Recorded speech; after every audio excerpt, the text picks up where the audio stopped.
Alright guys, I just wanted to show you this beauty. It used to be all powder blue. I didn't like it, looked plain.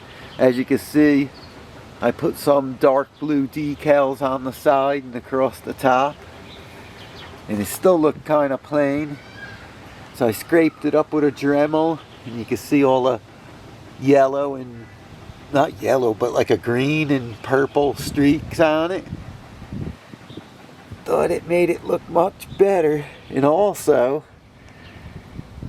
I put Treal aluminum rims on the thing.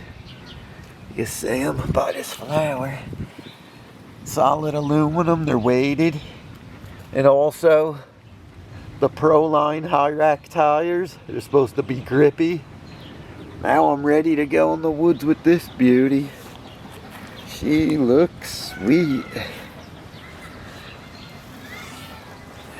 Oh yeah, I also put a lower turn, actually no, a higher turn motor, so it goes a little slower for rock crawling. It works good. But yeah, I like the way this sucker turned out.